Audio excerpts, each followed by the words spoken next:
Hey everybody, this is one of the follow videos that I was talking about. I'm going to keep making them. There are a few other things I want to break down. I actually am going to break down the series Maze Runner. Not the entire thing, but it blew me away what was in it. It's just one thing after another, so that'll be the next video. So please check back for that later today or tomorrow because it might be out late. Doing my best to get these done, get them edited. With my son, homeschool, and then a lot of stuff going on.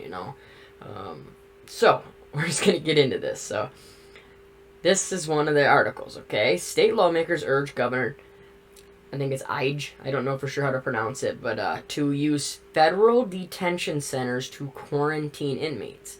Alright, and when I first saw this, okay, I was like, all right, they're just talking about if they're sitting there, if you're already, incarcerated and you get CB19, you test positive or show symptoms, then they'll use these federal detention centers. It's not. Check this out. It's that, but it's way more.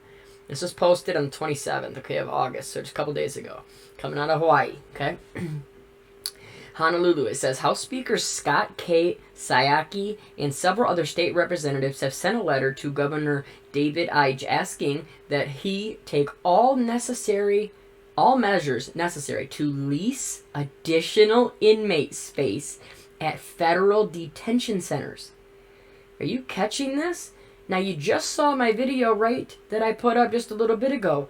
When you have state of Ohio doing the same thing, making all these different buildings available, making all these schools and universities actually go and, procure deals with all them, just get the contracts done, get them staffed, get them prepped and equipped, This is crazy. This is FEMA Center, just like we said, over and over again. And making these videos, it's just, we were right. Again, it all go back to the Walmarts. We said, oh, those are getting turned into detention centers. Oh, you're just a bunch of idiots. You tinfoil hat wearing idiots. Well, that already happened. You already saw Brownsville, Texas. That one was in the news and everything. It was turned into a detention center. And then people will say, oh, that's just because it was used for, immigration reasons. That'll never be used on us. How many times have we heard that? Oh, they'll never lock us down. Oh, they'll never force a mask. Oh, they'll never force a vax. When will people wake up? But check this out. We'll keep going, right? It says, this comes after a concerning growth of CV19 cases at Oahu Community Correctional Center and other prisons across the state. Well, I thought you were releasing people, right? I thought you said you got people out of these prisons because, if they're high risk. Oh, man, oh, man. It says, lawmakers suggested using the federal detention center as a quarantine center for new prisoners to make sure they are virus-free before placing them into the prison population. An alternative recommendation was made to use the center to house prisoners that had already tested positive to more effectively contain the spread of the virus. And it keeps going, but I want to break that down really quick. See how they're saying, oh, these people need to go there before. So, you get sent into prison, they take you from the jail, take you down to the prison, and instead of you going right in, they tell you, oh, you got to go into this area for 2 weeks, 3 weeks, who knows how long, right? You got to go into this isolation, okay, this detention center, to make sure they're virus-free before putting them into the prison population. Do you truly believe this? I mean, I'm sorry I just yelled, but you really think they care about all of these people that are going to prison? You think the government cares about us? Yeah, right. And the thing is if that's a perfect way for them to be able to sort through everybody, right? If everybody has to go right into the prison population, that's all going to be recorded, it's all going to be documented, etc., etc. Now, I'm not saying that if they go to the detention center, they're not going to be documented, and all wrote down and kept in data as well. But I'm saying they definitely would be a lot easier to eliminate some people, right? You're homeless, you're whoever the target is, right? Now you have a federal detention center where they're going to go before they even go to the prison, okay? And how easy is it for them to say, oh, well, these people went to, they were supposed to go to prison, they went to this detention center because they had symptoms, and they got CB and died, right? Who's gonna have any way to verify this or stop this? It says in the letter, the state representative suggested utilizing funding from the Federal CARES Act to pay the lease. It says, it's important to keep the prison population CB-free, not only for their safety, but also to prevent the waves of prisoners releases that endanger our communities. That was the part I was talking about in my other video. So now, even once you serve your sentence, so say you did 10 years, I don't care what it was for, you served it, all right? So you are, by law, now you're supposed to be getting out, okay?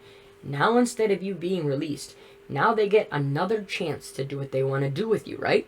You have to go to this place for 14 days, 21 days, 28 weeks, or 28 days, sorry. And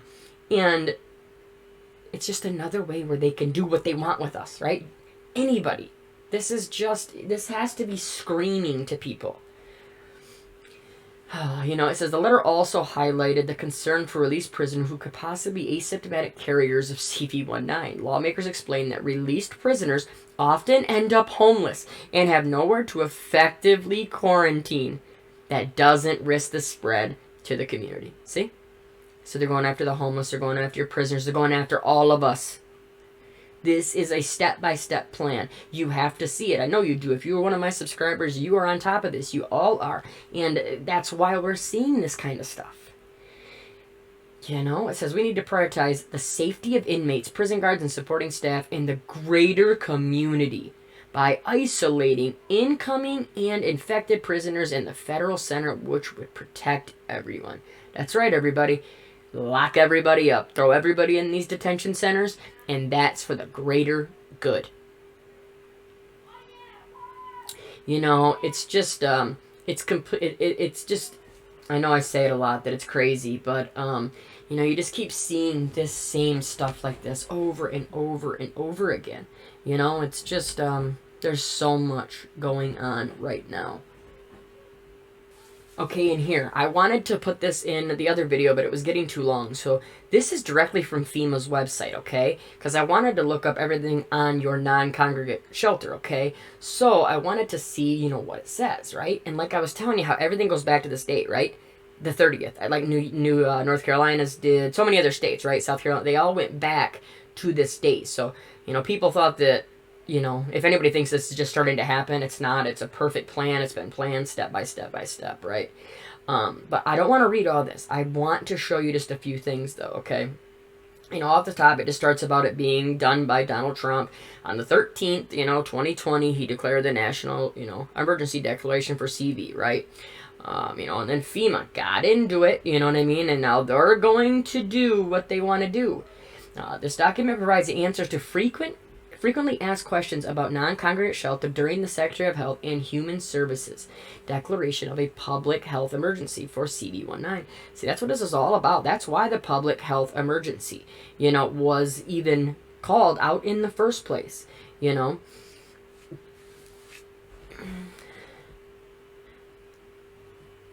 It says, what is the difference between medical sheltering, quarantine facilities, and non-congregate sheltering? Do alternative medical care facilities count as non-congregate shelters? Okay, it says the term medical sheltering is meant to address specific needs directly resulting from this public health emergencies. For purposes of eligibility under the CV-19 declarations, FEMA will consider non-congregate sheltering for health and medical-related needs such as isolation and quarantine resulting from a public health emergency. So this is done. This was back on the 20th, okay, right when this came out, this was back on the 30th of March, all right? They were already planning it. Just like I just showed you what just got passed in Ohio, they were already planning it. These were already done, And it goes over the same thing with the target population. Don't you love how they actually put targeted, Who is the target population? Oh, of course, it's people who can't do, what we said in that other one. If you can't isolate right, if you can't, you're homeless, you don't have a place to go, you live in an apartment, you live with family, they're just leaving it so open that they're going to be able to say, nope, sorry, Eric, you live in an apartment, you have symptoms, we're taking you. You can't do it safely. Oh, man. And here, I'll get you to this spot real quick. Bear with me here. I want you to see up here how long they said that you could stay in these detention centers. Okay? Okay, here we go. This was number 11 on here. It says, how long can any individuals to stay in non-congregate sheltering? Okay?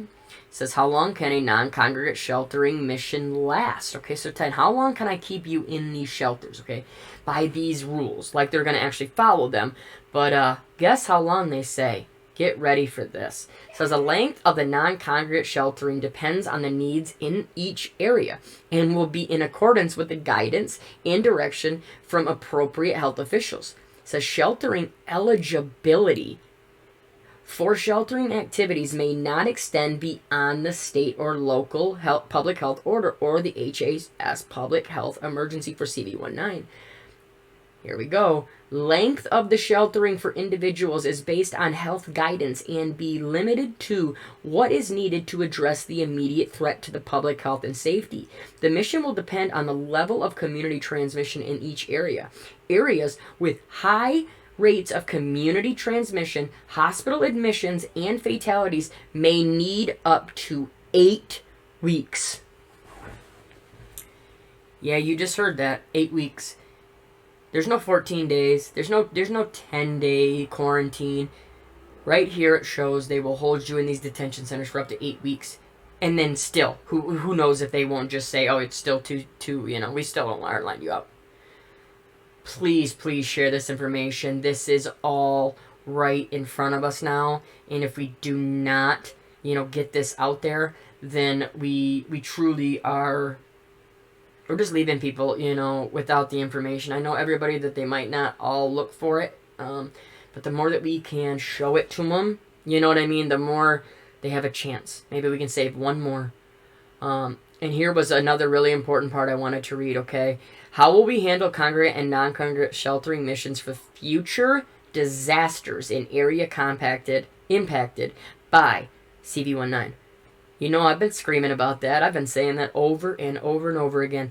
The disasters will be used over and over again to usher you into these facilities, to herd you in certain directions, to force you to do certain things. And this says it right here. Sheltering in future events will need to conform to current guidelines in place, including considerations for shelter operations in a pandemic environment. If there are additional costs incurred for such shelter operations, FEMA may reimburse those costs as eligible under the subsequent declaration requiring the shelter operation. So, there you go. They're going to use all these disasters. Even a disaster now falls into this. It falls into their CV19 pandemic, the non-congregate sheltering. So once you go into one of those places, once you go into one of these shelters, you may not be allowed to leave for up to 8 weeks. Yeah, that sounds crazy, and I'm sure some of them, are fine. You go in and you got out, but I really want to start trying to talk to people from Hurricane Laura, not the ones that are back yet. All the ones that got taken to those shelters in other states, in San Antonio, in Austin, in New Orleans. They took these people that far away, okay, because they said Laura was that bad and that big, and now all I've heard is them down talk this storm. It wasn't that big, blah, blah. I mean, it's just crazy. Yet they still say that it was a Category 4 that caused all that damage, so...